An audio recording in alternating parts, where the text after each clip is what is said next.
Lunes, 10 de la mañana, como te hemos comentado, desde la semana anterior estamos en especial de Navidad en Radio Televisión Sur Fuerteventura, pero lo que no para es este espacio de Despertando con Jesús, con el pastor Alberto Ares. Pastor, ¿qué tal? Muy buenos días. Buenos días, David, ¿qué tal? ¿Cómo estás? Bien, gracias a Dios, pastor, ¿cómo estás? ¿Bien? Bien, de maravilla, empezando ya esta semana aquí de Navidad, gracias a Dios. Día 22 de diciembre, hoy es el sorteo famoso de Navidad aquí en España. Lo hemos comentado muchas veces, el tema del azar, la suerte, eso no...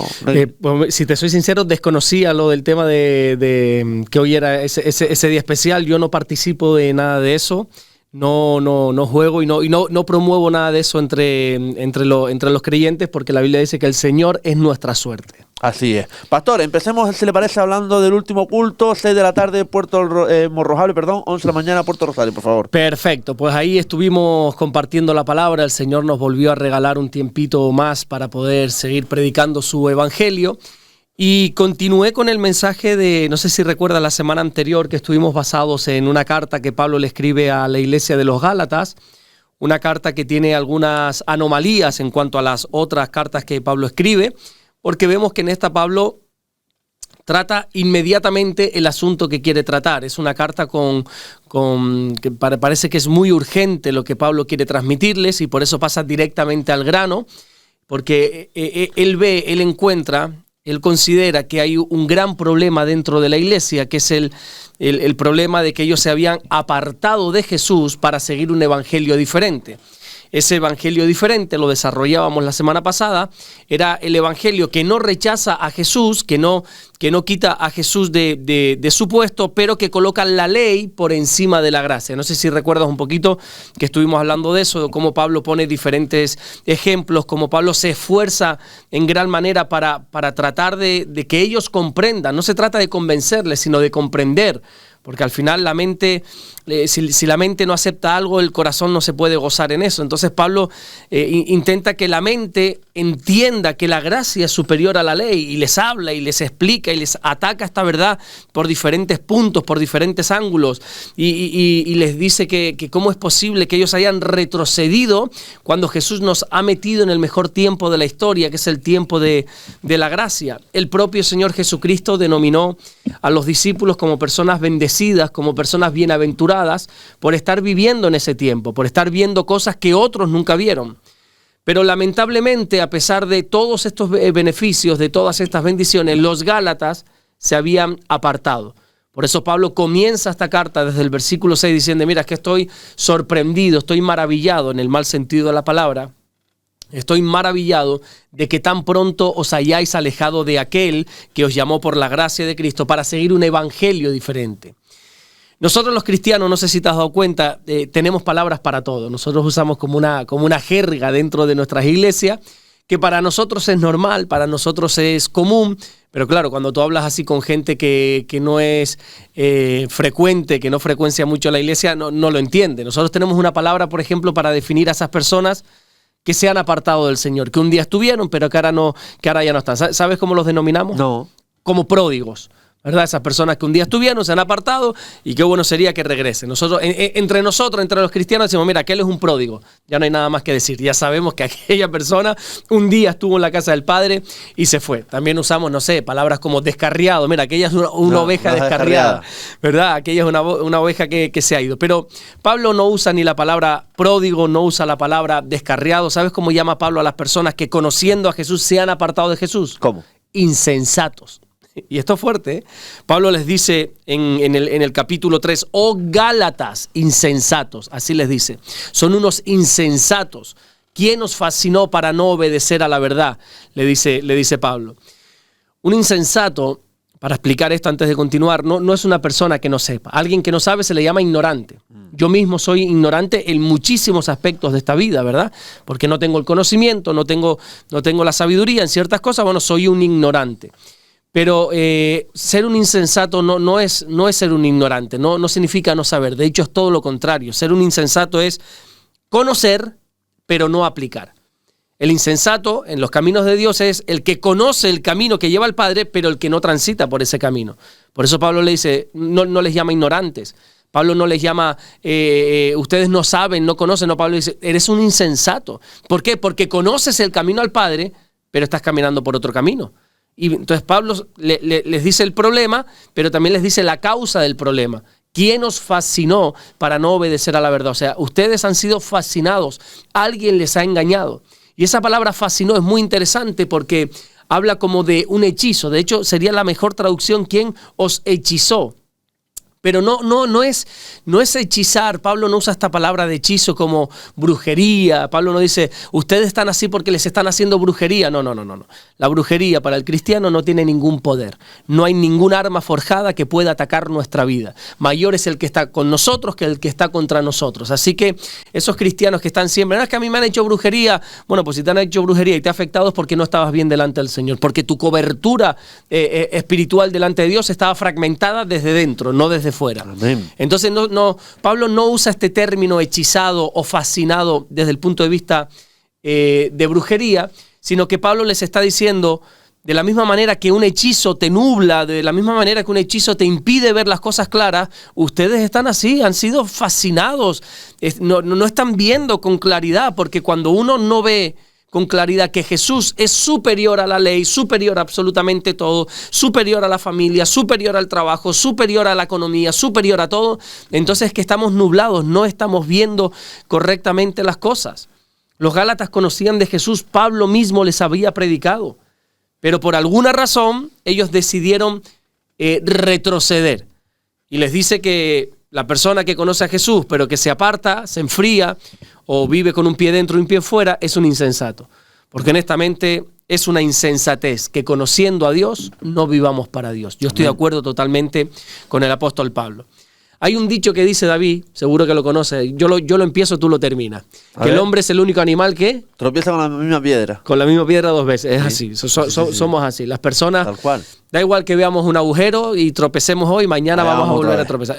Pero los animales no, solo nosotros. Ponía el ejemplo de que yo tenía una perrita que se me murió hace ya algún año.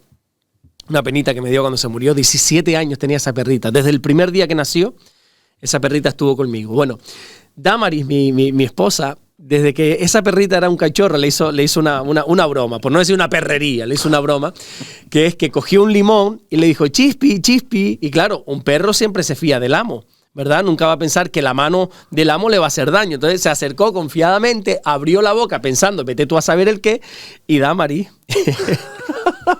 le exprimió ese limón. Sí, yo pensé que iba a lamer el limón. No. Hombre, tampoco que se lo exprimió así, pero le apretó. Claro, esa perra puso unas caras y se fue. Y eso fue cuando, no sé, tendría un año o menos la perrita. Nunca más se acercó esa perra a un limón. A veces le hacíamos la broma, chispi, chispi, la perra miraba, no. La perra como solo le faltaba hablar y decir, no, a mí me pillas una vez, no dos. No, yo ya me lo hiciste cuando era niña. No, ya olvídate que no voy a cara en eso. Tremendo, ¿eh? Sí, se acordaban. Sí. Sin embargo, las personas no, las personas tropezamos siempre, las personas vamos a ir detrás del limón siempre.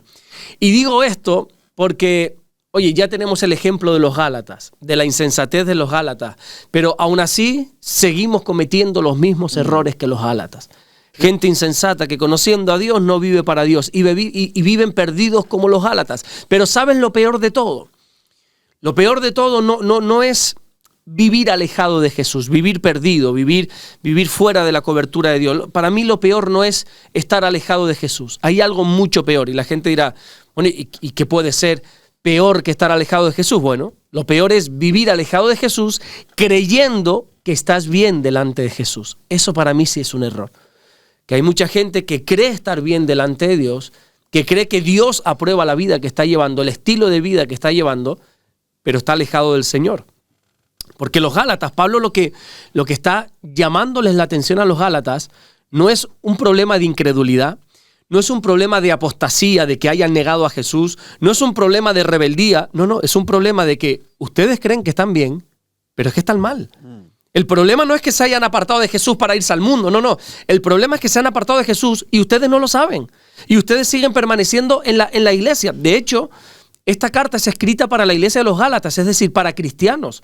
Esta carta fue leída en una iglesia a gente que se seguía congregando, a gente que semanalmente, incluso me atrevería a decir diariamente, se congregaba en el nombre de Jesús, gente que pensaba que estaba viviendo conforme a la voluntad de Dios, y a esa gente, no a la gente del mundo, no a los pecadores, no a los impíos, a esa gente, a ese grupo de creyentes, Pablo le dijo, son unos insensatos, se han apartado del Señor. Y ellos podrían decir que me ha apartado el Señor si yo sigo estando aquí. Sí, pero es que sigas en la iglesia no significa que estés bien con Dios. Y Pablo entonces se los reitera. Ustedes se han apartado del Padre dentro de la casa del Padre.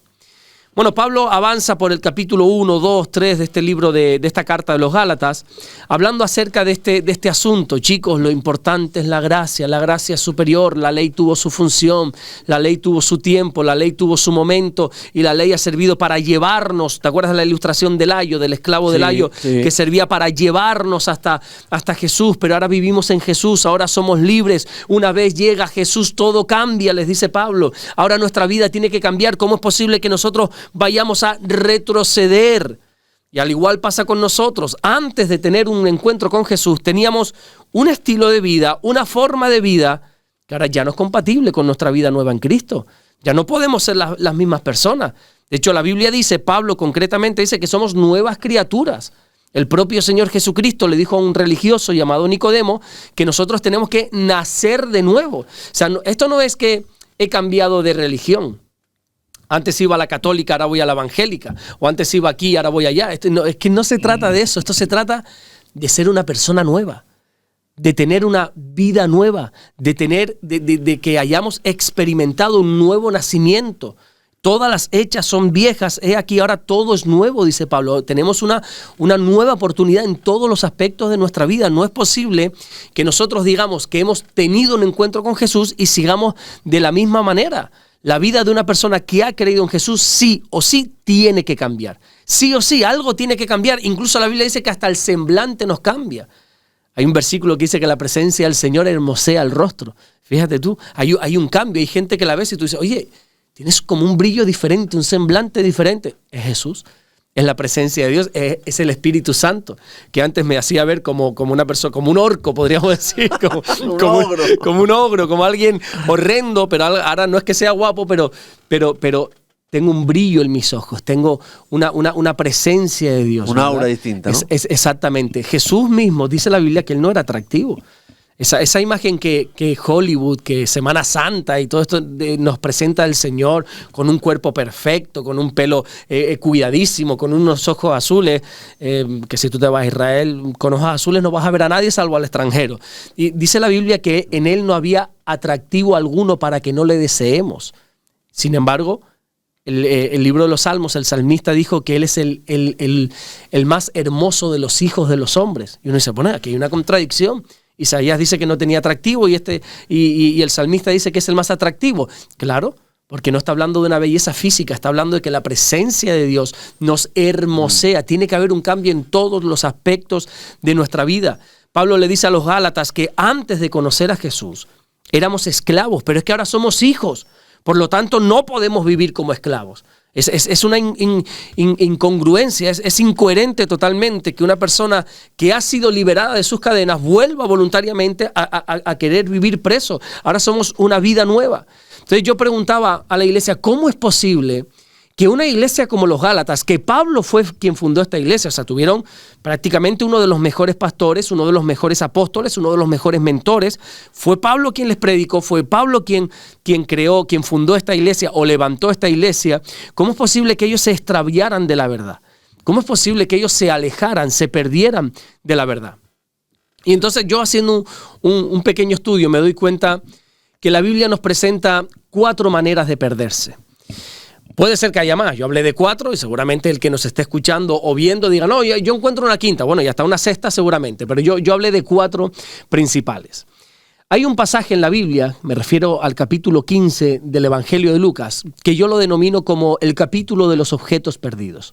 En ese capítulo solo vas a encontrar parábolas que Jesús cuenta de cosas que se pierden.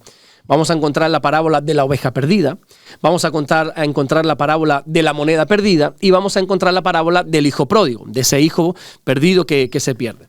¿Sabes por qué Jesús cuenta estas parábolas consecutivamente? ¿Por qué?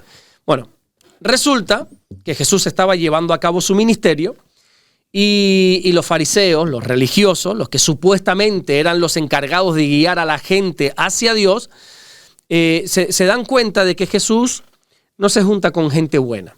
Jesús se junta, como diríamos aquí, con los plebeyos, se juntaba con la clase baja, con el populacho, con los inmorales. A los religiosos les llamó la atención que Jesús, siendo uno de los mejores rabinos, de los mejores maestros, una persona destacada, no estuviera con los de la alta esfera, sino que se juntase con la clase baja.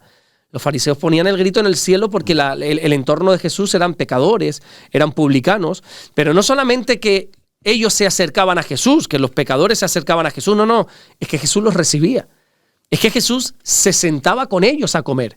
Y esto en la cultura judía, nosotros nos podemos sentar a comer con quien queramos. Pero en la cultura judía, sentarse a comer con alguien, compartir mesa con alguien, es estar en acuerdo con esa persona. Es aprobar lo que esa persona hace, ¿verdad? Entonces, dice la Biblia que los fariseos decían, ¿cómo es posible que se siente a comer, reciba y se sienta a comer con publicanos y pecadores? Y es en ese momento donde Jesús le dice, vengan para aquí un momentito, les voy a contar una cosa. Y les cuenta estas 3 parábolas. Les cuenta primeramente la parábola de la oveja perdida. ¿La conoce más o menos esta parábola? No, pastor. Les dice, te la resumo en 10 segundos. Sí. Un pastor tenía 100 ovejas, una se le pierde, pone las 99 que sigue teniendo a salvo y va en busca de la perdida. Cuando la encuentra, se la pone sobre sus hombros y viene gozoso porque la ha encontrado. Y uno dice, bueno, ¿y por qué Jesús cuenta esta parábola? Esta parábola tiene la finalidad de hacerle entender a los fariseos, porque es a ellos a quien se les cuenta, hacerles entender a los fariseos que no solamente hay que recibir a los pecadores, sino que hay que ir a buscarlos. Encontramos cómo este pastor va en busca de esa oveja que no tenía ya derecho. Tú te has perdido, pues arréglatela. O sea, a mí me vas a complicar el día ahora. Si tú te has decidido ir, vete, ¿verdad? Y si quieres algún día regresar, vuelve por tu propia voluntad. No. Jesús les está diciendo, no solamente hay que recibirles, hay que ir en pos de ellos. Es más, cuando encontremos a la oveja perdida, Jesús les dice en esta parábola también cómo tiene que ser nuestra reacción, tiene que ser gozo. Y Jesús les dice, hay gozo en el cielo cuando un pecador se arrepiente. Ustedes están centrados siempre en los rituales, en las cosas del templo, en toda la religiosidad, pero Jesús les dice, donde verdaderamente mi Padre, donde verdaderamente Dios está gozoso, es cuando un pecador se arrepiente de sus pecados. Amén. Esa es la primera parábola. La segunda, la parábola, es la de la moneda perdida, que nos cuenta como una mujer que tenía 10 monedas, se le cae una, se le pierde, y entonces pone la casa patas arriba, el sillón para allí, la nevera para allí, el sofá para allá, la tele para allá, la tele en aquel tiempo y la nevera, ¿no? Pero tú me entiendes, estoy intentando modernizar esa parábola. Esa parábola. Pone la casa patas arriba hasta que la encuentra. Y una vez la encuentra, dice que llama a todas sus amigas, hace una fiesta para celebrar que la moneda perdida se ha encontrado. Bueno, esto nos muestra que no debemos escatimar en buscar al perdido.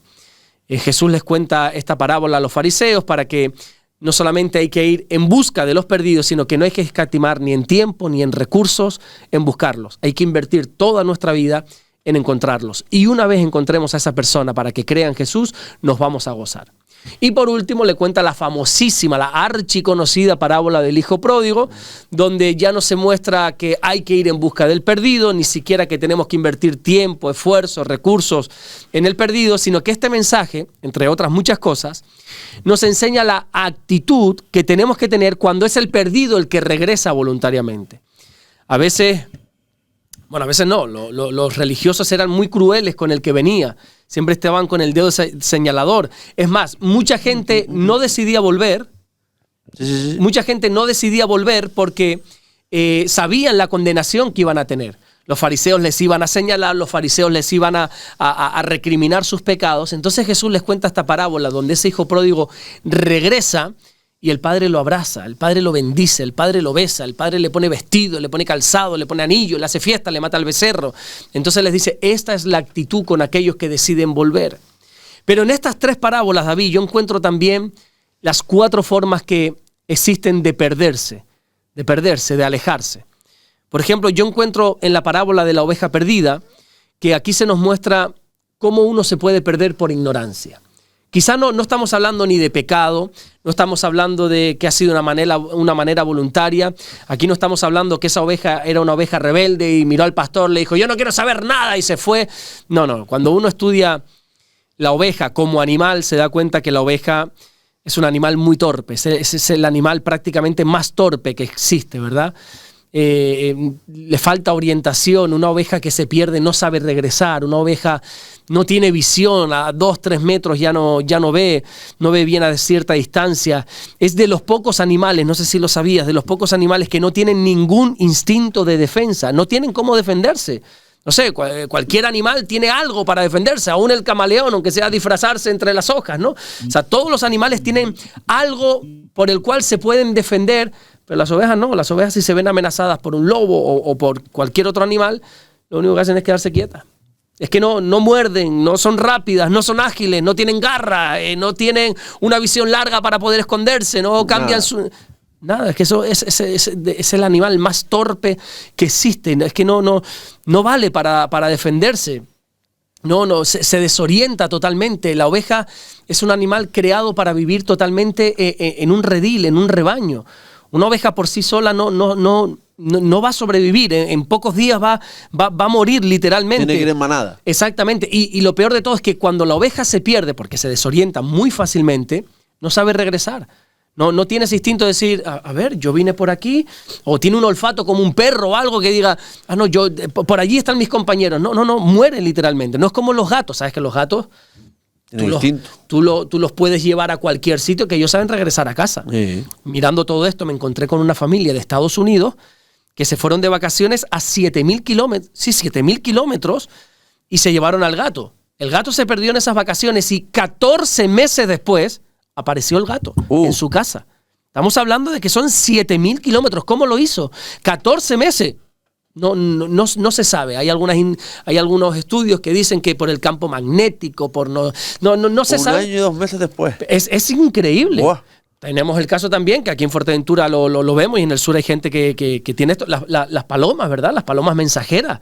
Esas palomas que tú sueltas aquí y con toda facilidad se te van para Las Palmas, te regresan. Sí. Hay palomas que han recorrido 1,800 kilómetros. Tenemos casos donde se han usado para mandar mensajes, para mandar recursos a gente que está en guerra, pero siempre la paloma sabe regresar, tiene ese instinto. La oveja no, la oveja es que la oveja, salvo para dar lana y para dar un poco de carne, ya me dirás tú para qué sirve ese animal. Es que es torpe por naturaleza. Qué pecado.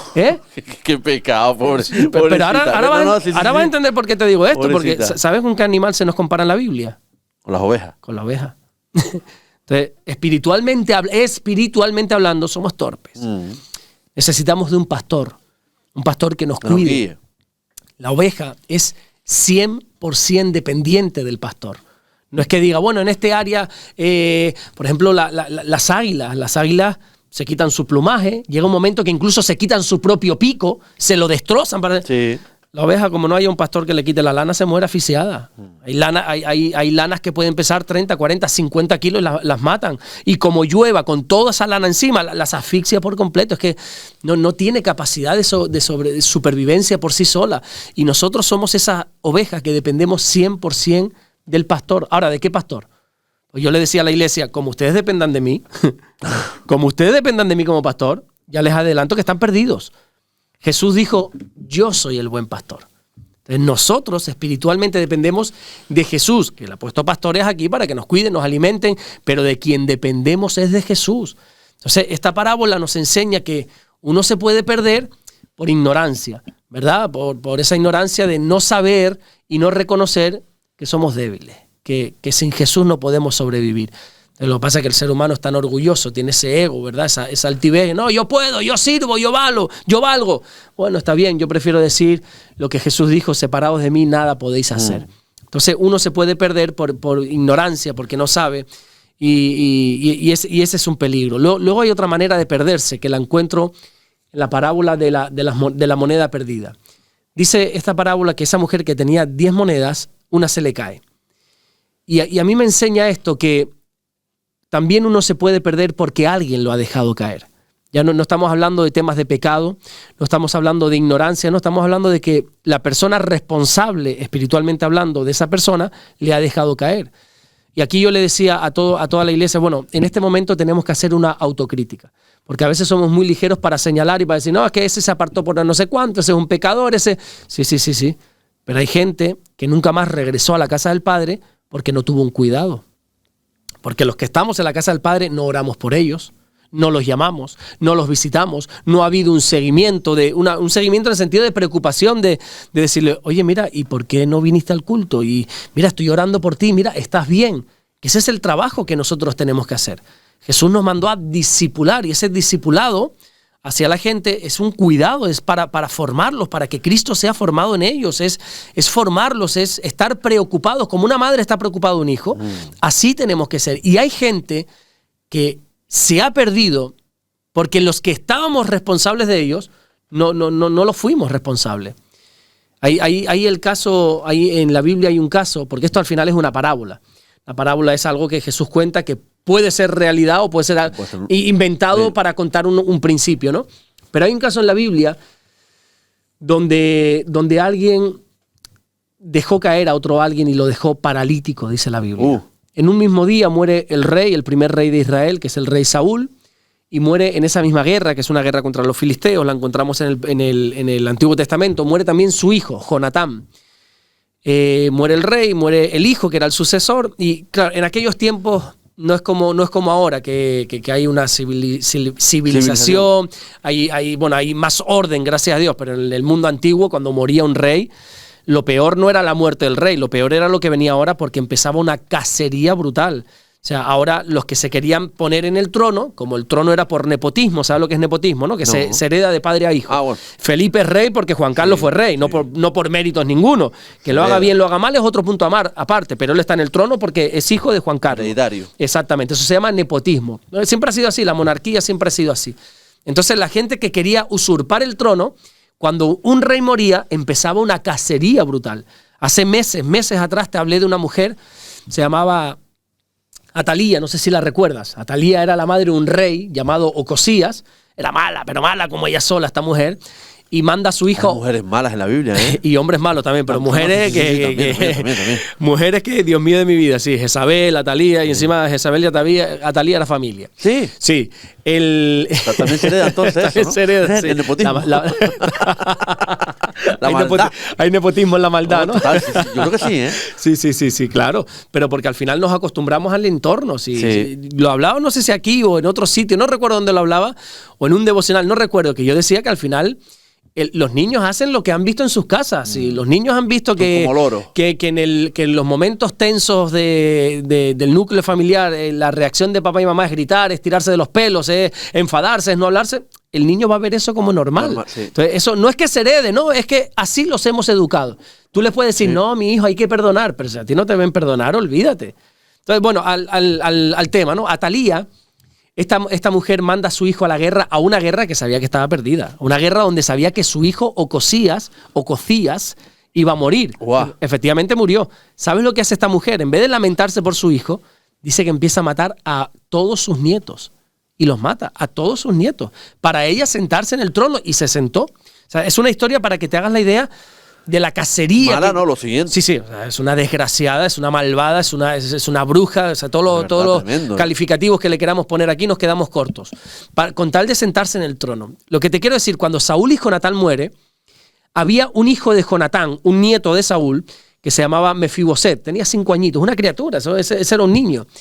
La encargada de cuidar a ese niño, como dice la Biblia, la nodriza, que si hubiera estado en el Imperio Romano hubiera sido el ayo, ¿verdad? La nodriza, que era encargada de ese niño, cuando se entera que han muerto el padre y el abuelo, dice, van a venir a por el niño, lo van a matar porque es el único heredero al trono. Entonces coge a ese niño con prisa y sale corriendo, y dice la Biblia que en medio de las prisas, en medio de esa carrera, se tropieza, se le cae el niño y el niño se queda cojo, se queda paralítico. Entonces decía, hay gente así, hay gente que nosotros teníamos la responsabilidad de cuidar, y por las cosas de esta vida, por lo que quiera que sea, se nos ha caído. Pero es que también yo quiero pensar, y de hecho es así, que esta nodriza fue sin querer que dejó caer a Mefiboset. Sí, claro. No quiero pensar que fue adrede porque la Biblia lo hubiera resaltado seguramente. No, fue sin querer. Pero, David, siento comunicarte que después hay gente que no es que haya sido perdida de una manera inconsciente, no, hay gente que ha sido empujada.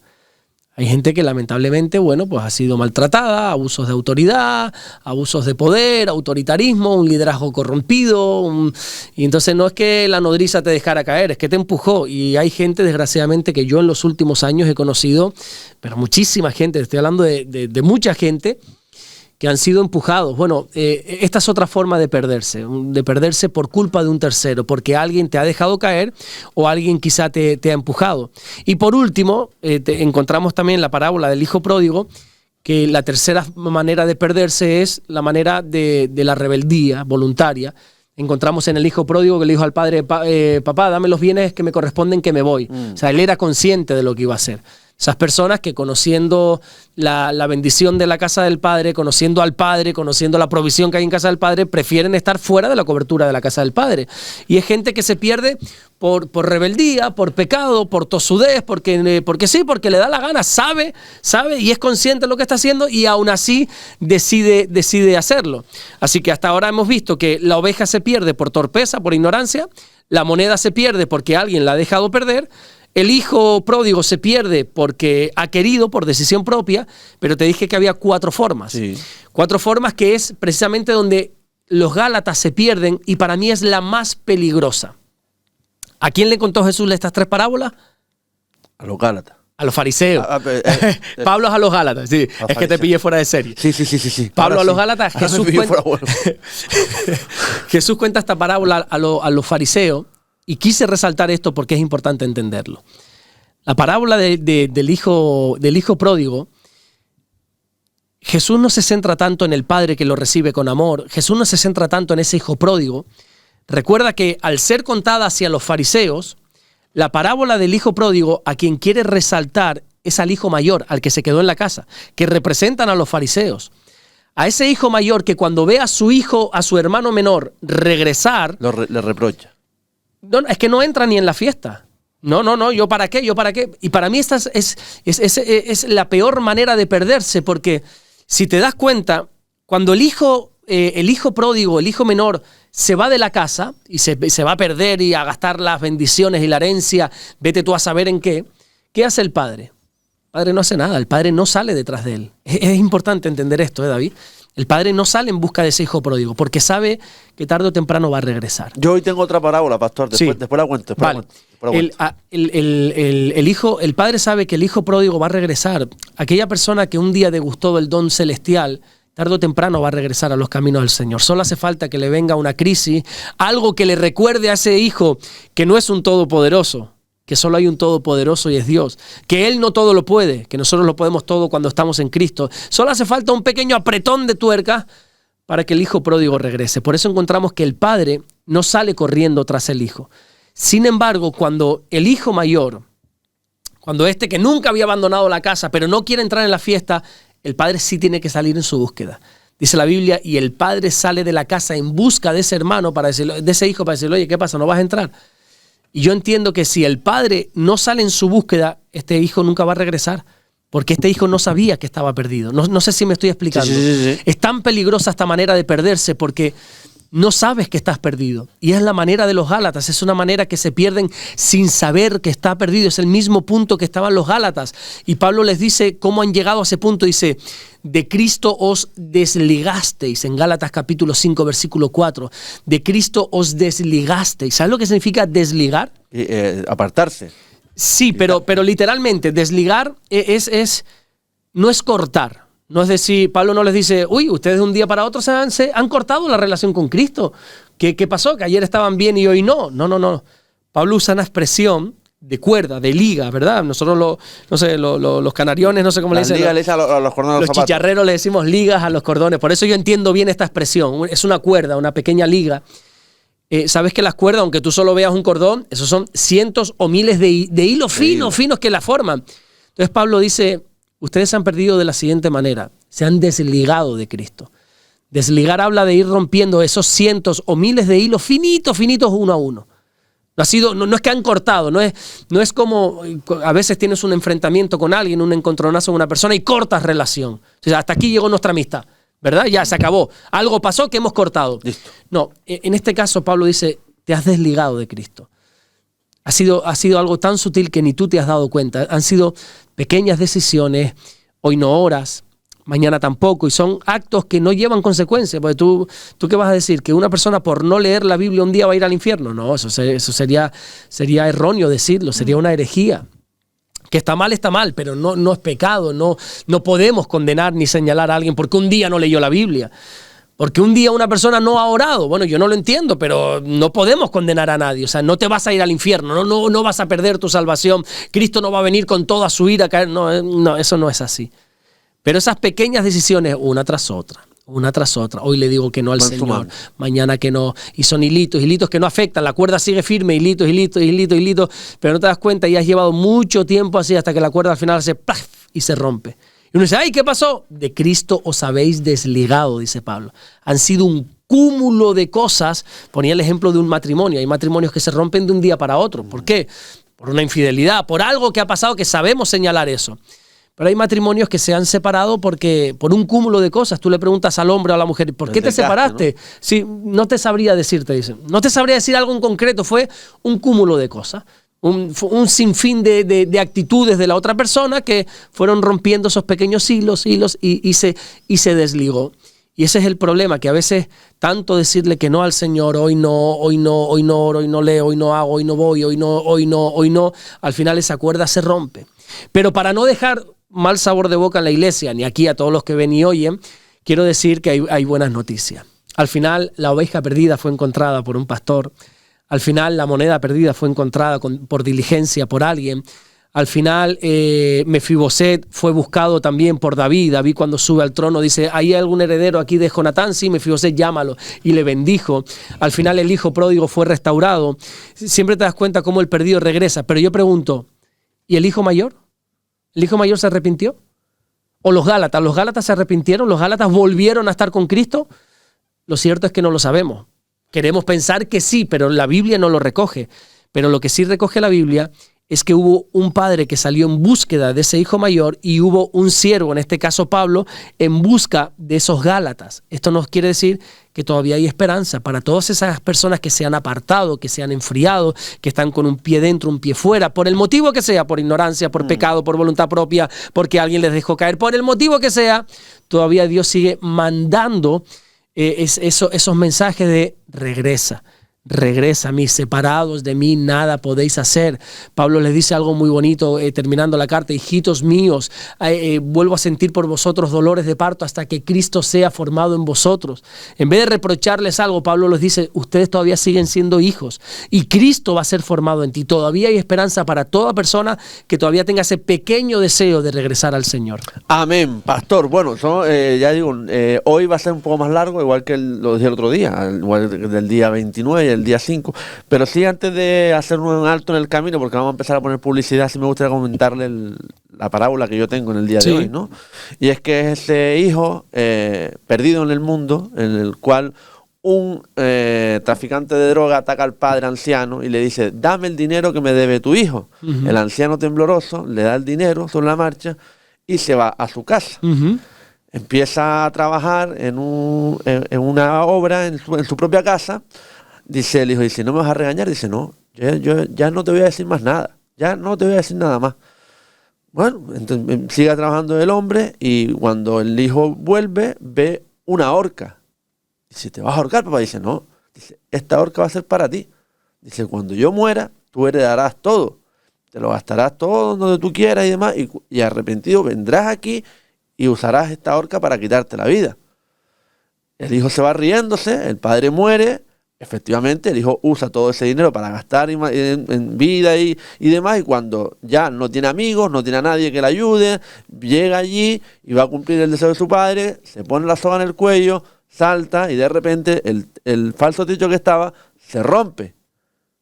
Y cuando se rompe, el hijo, asombrado, cae muchas bolsas con mucho dinero y con una nota que pone, espero que ahora entiendas que el dinero no lo es todo y que puedas ser feliz aunque yo no esté. Es tremendo, ¿no?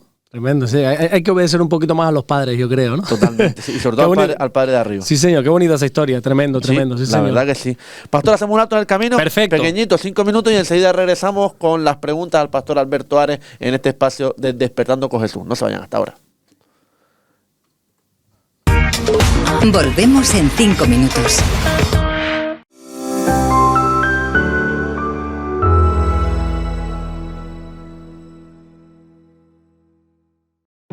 Volar en modo canario es una experiencia llena de detalles, de gestos, de personas, de momentos. Eso es forma de ser. Y cuando viajas de esa manera, las maletas vuelven con más peso. No por los kilos, sino por todo lo que traes de vuelta. Como los abrazos, los reencuentros o las historias que no caben en ningún compartimento. Esta Navidad, que tu maleta pese. Vinter te desea feliz Navidad. ¿Te apetece algo rico pero no quieres salir de casa? Foodly llega a Morrojable para hacerte la vida más fácil. Con Foodly puedes pedir tus platos favoritos desde tu móvil y recibirlos cómodamente en tu portal. Hamburguesas, pizzas, papas fritas y mucho más. Todo con solo unos toques en la app. Descarga Foodly, disponible en todos los dispositivos móviles y disfruta de la mejor comida a domicilio. Rápida, fácil y deliciosa. Síguenos también en Facebook e Instagram como Foodly App y entérate de todas nuestras promociones. Foodly, la comida que amas, directo a tu portal en Morrojable. ¿Eres campista y tienes mucha ropa para lavar? ¿Tienes apartamentos o se te acumula mucha ropa en casa? ¿O simplemente se te ha roto tu lavadora? Recuerda, en Morrojable, en la calle Tabaiba número 1, frente a la Plaza de los Ganaderos, se encuentra Autoservicio Lavandería El Tendedero, donde podrás lavar y secar. Aquí ahorrarás tiempo y dinero. En el precio está incluido el detergente y suavizante. Además, contamos con la máxima desinfección, abierto todos los días de la semana. Nuestro teléfono es el 610-159-016. Ahorra tiempo y dinero en Autoservicio Lavandería El Tendedero.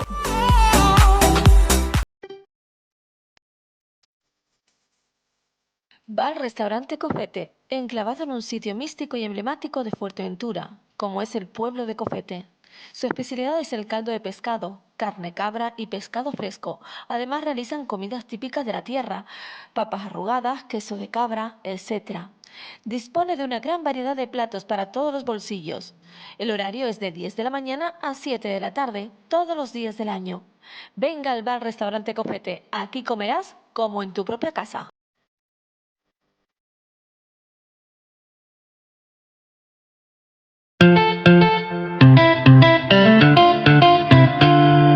Joyería Maruca, estamos en Morrojable y después de más de 20 años nos puedes encontrar en nuestra joyería de Gran Tarajal en la avenida de la Constitución número 46. Somos tu joyería donde puedes encontrar tu regalo perfecto. Tenemos diferentes marcas de relojes, Lotus, Festina, Radiant y un largo etcétera. Y por supuesto, tenemos una gran variedad de joyas en oro de 18 quilates. También te damos facilidad para pagarlos en cómodos plazos. Joyería Maruca, tu joyería. Ahora pedir un taxi en Pájara es más fácil que nunca. Añade este número de teléfono a tus contactos. 680 14 75 76. 680 14 75 76. Escríbele por WhatsApp y sigue hasta el último paso. Una de las opciones es enviarle tu ubicación directamente. Además, el chat guarda tu historial y puedes personalizar tus recogidas. Viaja seguro, viaja en taxi. Es un mensaje de la Concejalía de Transporte del excelentísimo Ayuntamiento de Pájara.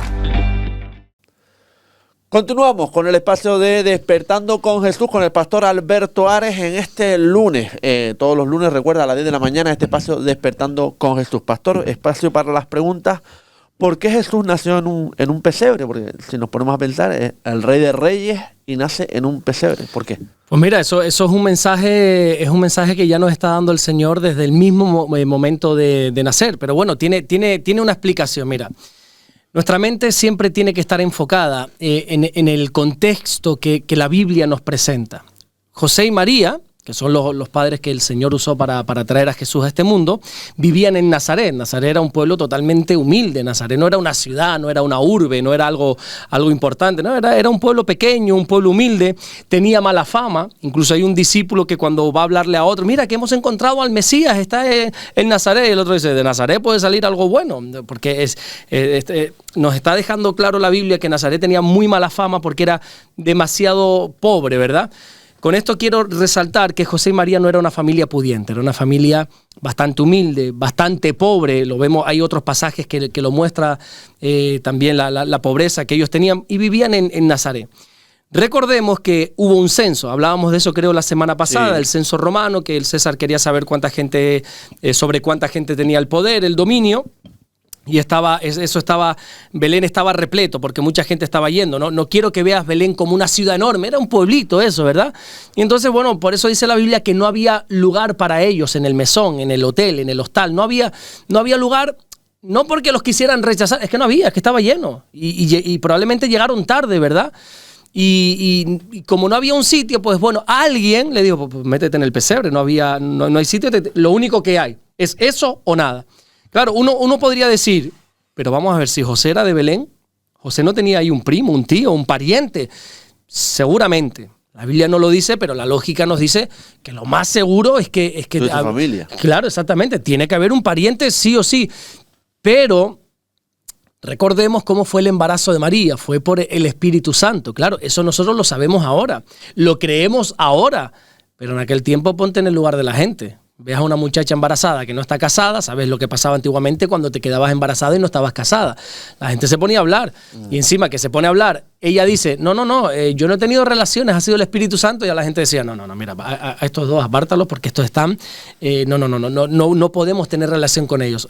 Es decir, rechazaban constantemente a José y a María y por eso nadie los recibió en su casa, no había lugar en el mesón porque el pueblo estaba lleno y al final pues el único lugar que encontraron era un pesebre, era un lugar donde los animales comían. Y esto nos muestra que Jesús, teniendo la capacidad de escoger dónde nacer, porque nosotros no tenemos la capacidad ni la familia, ni el lugar, ni el día, Jesús tuvo todo eso, toda esa capacidad de escoger, pero aún así escogió nacer en un lugar humilde, en un lugar donde no hay comodidades, donde no hay lujo, porque si al final tú dices, bueno, Jesús es un rey, ¿por qué no nació en palacio?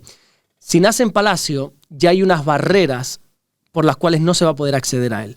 A los reyes no tiene acceso todo el mundo, a la gente importante económicamente hablando, no tiene acceso todo el mundo, pero a la gente humilde sí, todos se pueden acercar a una persona humilde. Entonces Jesús nace en un pesebre para mostrar que no hay barreras para acercarse a Él, que Él no va a poner límites, que está de nuestra parte la posibilidad de acercarnos a Él porque no hay límites. Ese es uno de los motivos por los cuales yo encuentro que Jesús nació en un pesebre.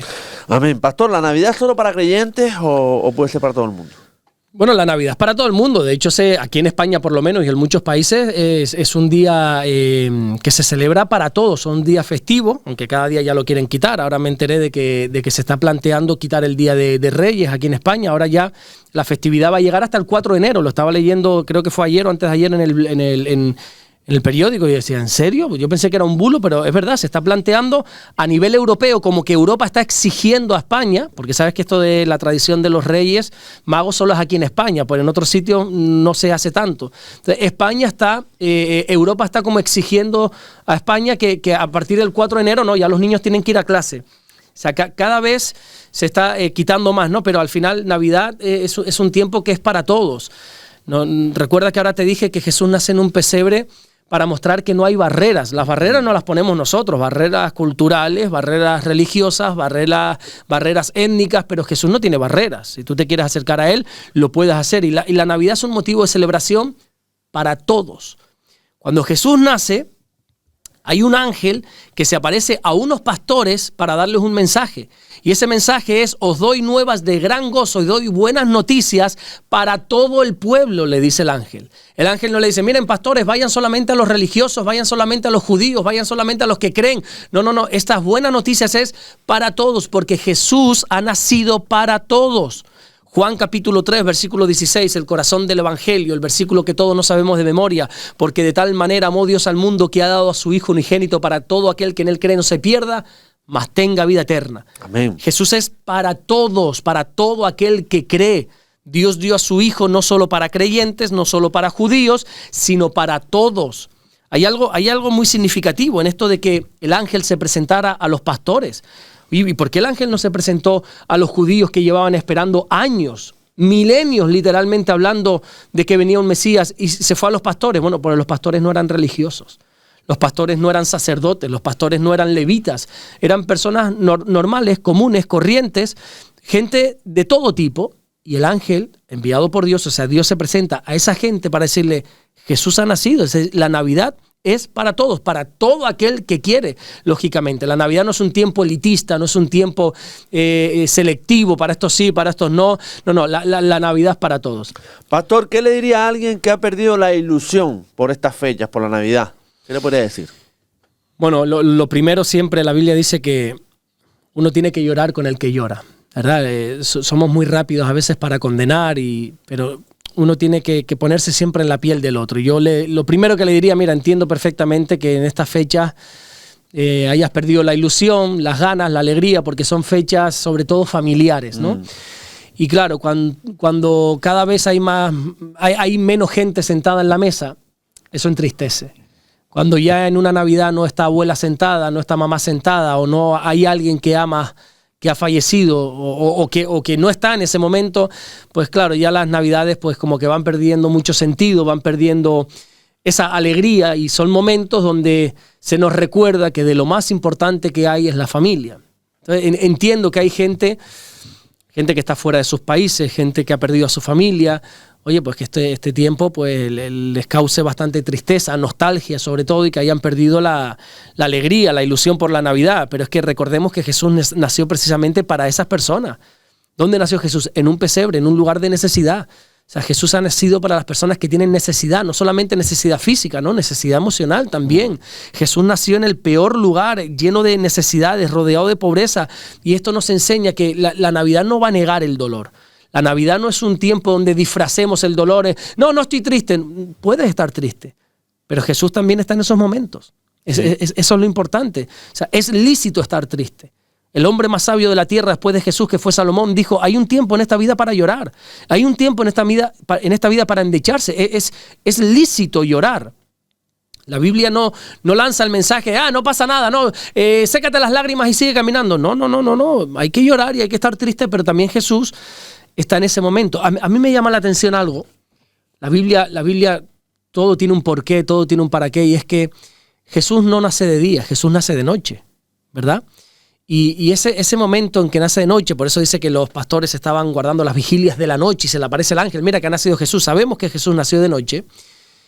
¿Por qué nace de noche y no de día? Bueno, es que en la Biblia la noche representa esos momentos oscuros, esos momentos difíciles, esos momentos de incertidumbre, esos momentos donde nada parece estar bien, esos momentos donde no vemos la luz al final del túnel. Oye, y qué curioso que Jesús haya hecho aparición en ese momento, en el peor momento, en el momento más triste, más oscuro, más nostálgico.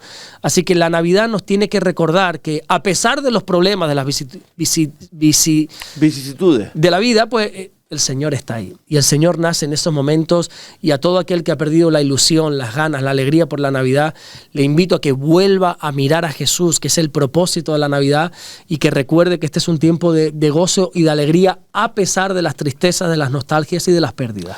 Pastor, ¿qué enseñanzas bíblicas explican que el cristianismo enfrente persecución desde el principio? Bueno, pero desde el principio de los principios. El cristianismo ha sido perseguido desde el principio. Podríamos irnos al Antiguo Testamento y ver cantidad de historias de cómo se ha intentado que nunca naciera el Mesías, pero vámonos, como tú dices, al cristianismo, desde que Jesús nace. El cristianismo ha sufrido persecución desde el mismo momento que Jesús nace, desde que se celebra la primera Navidad, en aquel portal de Belén, en aquel pesebre de Belén, ya empieza la persecución. Recuerda que alguien del Oriente, unos magos, unos sabios, esa es la palabra exacta, unos sabios del Oriente, se enteran, guiados por una estrella, que ha nacido el Mesías, vienen a adorarle, pero no saben dónde está. Entonces se encuentran con el rey de los judíos, que es Herodes, y le dicen, mira, ¿dónde ha nacido el rey que hemos venido a adorarle? Y el rey soy yo. Y dice, bueno, tú eres el rey de turno, pero queremos al rey, al verdadero rey de los judíos, que es Jesús. ¿Y qué hace Herodes? Herodes promulga un edicto que es: hay que matar a todos los niños menores de 2 años. Y empieza una cacería contra todos los niños menores de 2 años para que Jesús muera. O sea, desde el mismo momento que Jesús se presenta en este mundo, empieza ya la persecución contra Cristo. Y entonces el Señor se le tiene que revelar a José, decirle: mira, José, está pasando esto, tienes que huir a Egipto. Y allí permanecen huidos durante 2 años. Y uno dice: ¿y de qué vivieron? Te podrías preguntar: ¿de qué vivió José María con un bebé recién nacido? Bueno, ¿y qué le regalaron los sabios de Oriente? ¿Para qué le regalaron oro? ¿Para ponerse unas cadenitas? No, ya el Señor se adelantó a esa jugada, ya sabía lo que había de venir y por eso les preparó y les dio oro, incienso, mirra, para que en esos 2 años no les faltara de nada. Entonces, ya cuando está de adulto Jesús, si algo fue claro el Señor con su gente, es que esto no es un camino de rosas. Jesús se lo dijo: mira, si a mí me han perseguido, a ustedes les van a perseguir. Y esto va a ser algo fundamental dentro del cristianismo, la persecución. Pero al final tienes que entender que la gente no persigue una religión, la gente no tiene rechazo contra la religión. De hecho, hay 10.000 religiones. La gente no tiene rechazo contra la espiritualidad, la gente tiene rechazo a Cristo. O sea, la persecución no es al cristianismo, es a Cristo. Y lógicamente a quienes representamos a Cristo. ¿Por qué es esto? Voy a explicártelo espiritualmente, pero físicamente primero. Jesús dijo: yo soy la luz del mundo. ¿Qué pasa? Que este mundo, dice Jesús, está en tinieblas, está en oscuridad. Tú, cuando estás dormido, ¿verdad? Estás en total oscuridad, gustísimo, durmiendo en ese momento, y alguien entra, enciende la luz, ¿qué provoca esa luz? Incomodidad. Apaga eso, hombre. Eso es lo que hace Jesús cuando llega a una vida. Es un rechazo. Aquel que quiere permanecer en tinieblas, en oscuridad todavía, es un rechazo que causa. Entonces, por eso Jesús es perseguido, porque causa un rechazo. Él es la luz de este mundo y espiritualmente se rechaza y dice: y amaron más las tinieblas que a la luz, dijo Jesús. El cristianismo es perseguido porque confronta el orgullo del hombre, confronta el ego, confronta el pecado. ¿Qué hace el evangelio? Confrontar el pecado. Decirle al hombre: estás en pecado, necesitas de un salvador. El evangelio nos dice que no hay justo ni aun uno, que no somos buenos, que somos pecadores, que necesitamos de Jesús. El evangelio es un mensaje que le quita toda la gloria al hombre para dárselo a Dios, y eso no gusta. Eso no agrada. Y desde el principio la iglesia fue fuertemente perseguida, pero muy fuertemente. Los primeros creyentes, todos los apóstoles, fueron encarcelados, torturados, asesinados. ¿Y qué es lo más tremendo de todo eso? Que en medio de esa persecución, la iglesia crece. El cristianismo avanza más rápido que nunca. Por eso Pablo dejó claro a Timoteo en la segunda carta. Él le dice: mira, todos los que quieren vivir piadosamente en Cristo Jesús van a padecer persecución. La persecución es parte de la fe, eso es así.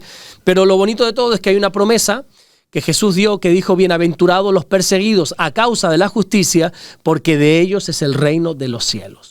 Amén. Pastor, otra de las preguntas: ¿cómo interpretan los cristianos pasajes como Juan 15, 18, 20 en relación con la persecución? Bueno, vamos a leer, si te parece, Juan capítulo 15, esos versículos. 18 y 20.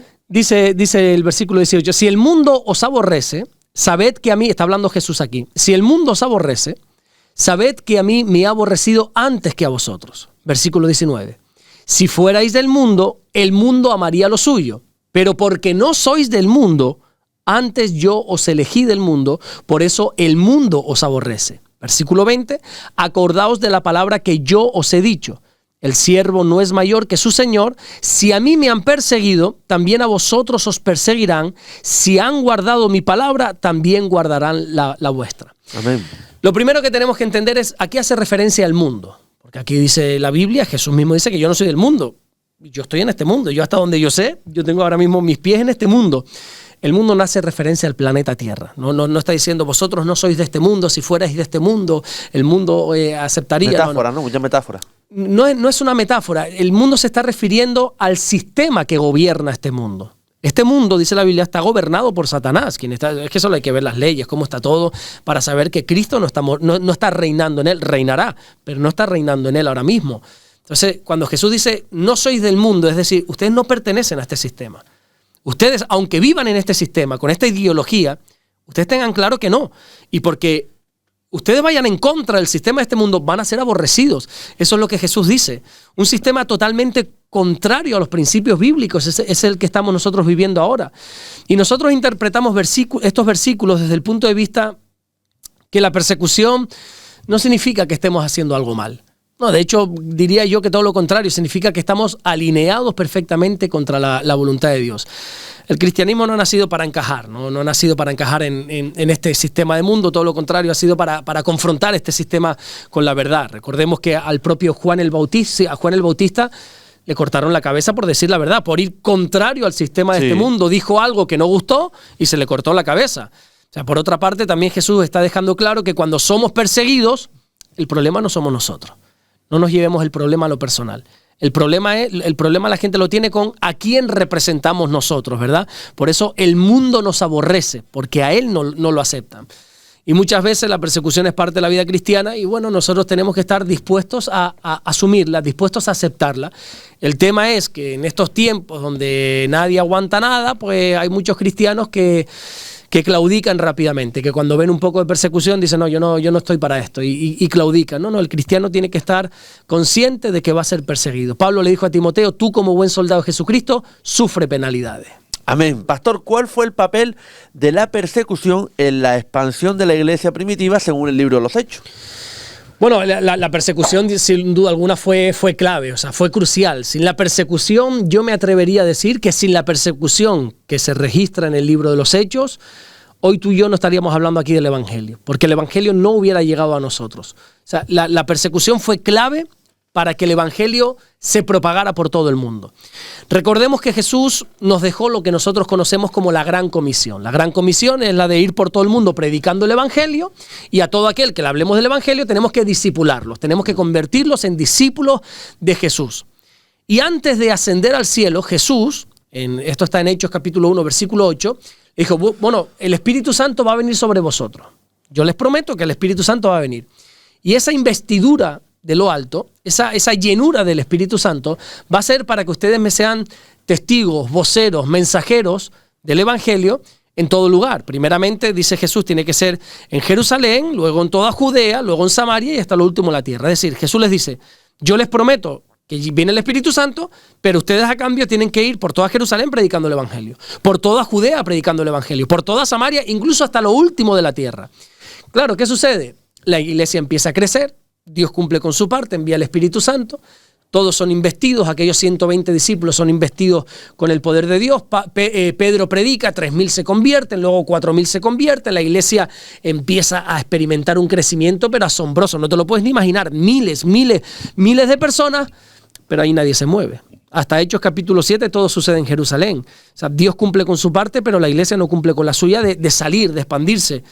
Entonces al final el Señor no es que ocasione, sino que permite una persecución para que esa persecución haga que los discípulos ¿qué tienen que hacer? Que se vayan, se tienen que ir. Para expandirse. Exactamente. A mí me llama mucho la atención de que Jesús les dice, ustedes tienen que ir a Jerusalén, Judea, Samaria, hasta lo último de la tierra a predicar el Evangelio. Y no lo hacen. Entonces la Biblia dice en Hechos 8.1, es al revés, Hechos 1.8 Jesús dice eso, y en Hechos 8.1 es cuando dice, y vino una gran persecución sobre la iglesia y los discípulos fueron esparcidos por toda Judea, por Samaria. Es decir, lo que no hicieron por las buenas, lo acabaron haciendo por las malas. Entonces, al final la persecución hizo que la iglesia se moviera, que la iglesia tuviera que meterse dentro de la voluntad de Dios y comenzar a caminar en el propósito que Dios quiere que tengamos. Los creyentes perseguidos al final se convirtieron en los primeros misioneros. Esa iglesia cómoda de Jerusalén se convirtió en la iglesia misionera de todo el mundo, y gracias a esa persecución el Evangelio rompió fronteras. Vemos como discípulos, si no recuerdo mal, como Felipe fue enviado a Samaria, o sea, un lugar que los judíos y los samaritanos no se llevaban, pero al final esa persecución hizo que se rompieran fronteras, que se rompieran barreras, y todo empezó a fluir el Evangelio por todo lugar. Y bueno, y a día de hoy sabes que sigue habiendo persecución. Sí. Habiendo persecución, hay países donde ser cristiano es castigado con pena de muerte. o con pena de prisión, está totalmente prohibido. Pero aún así, a día de hoy, el cristianismo sigue creyendo a una velocidad imparable. Tenemos una última pregunta, pastor. ¿Por qué el mensaje cristiano ha entrado en conflicto con sistemas políticos y autoridades a lo largo de la historia, pastor? Bueno, pues aquí me podría enrollar como una persiana, como siempre hago, o ir directo al grano. La realidad es que el evangelio no sienta bien ni a los sistemas políticos ni a las autoridades, porque lo que quieren ambos es recibir la gloria. Los líderes políticos, aunque siempre estén diciendo el pueblo, a los políticos no les interesa el pueblo, a los poderosos no les interesa el pueblo, solo les interesa ellos, y los sistemas de políticos y todo siempre están mirando para engordarse ellos. Entonces entra en conflicto con el evangelio, porque el evangelio es, no, aquí el único digno y merecedor de toda gloria es Jesús. Entonces esto no lo acepta un dictador, esto no lo acepta una persona llena de ego, una persona que quiera autoridad, esto no lo acepta. Entonces, como el evangelio es tan directo, es tan claro, es un mensaje de confrontación, la Biblia se presenta a sí misma como una espada de doble filo, sí. Una espada que corta, que es como un martillo que rompe la piedra, es un fuego consumidor. Es cierto que también es dulce como la miel, pero aquellos que son soberbios, viene como una espada y dice las cosas claras. Mira, tú sin Dios no eres nadie. No, porque tú sin Dios no eres nadie. Entonces, claro, es lógico que esto no caiga bien. Tú date cuenta que Nabucodonosor, el rey de Babilonia, levantó una estatua para ser adorado. El César era tratado como un señor. Faraón era tratado como un dios. O sea, al final, los líderes siempre quieren que admiración, aunque no lo digan, aunque se disfracen de el pueblo, mentira. Lo que quieren es adulación, es gloria para ellos. Y el evangelio dice, de eso nada. Aquí el único digno de toda gloria y de toda alabanza es el Señor. Por eso hay un conflicto, hay una guerra entre ellos. Amén, pastor. Dios me lo bendiga. Y la semana que viene, para que la gente lo sepa, vamos a hablar de esas preguntas que se han ido haciendo a lo largo de todos estos meses para recopilarlas todas y que el pastor pueda responder a todas ellas. Y también, si da tiempo, pues hacerle algunas preguntas. Pastor, Dios me lo bendiga, de verdad. Muchas gracias, David. Dios te bendiga grandemente. Y gracias a ustedes. Cada día somos más. Los espero. Ya mañana martes, ellos de un cantar. El miércoles, gente nuestra, etcétera, etcétera. Hasta entonces, sé feliz que es gratis. Chao, chao. Pescado.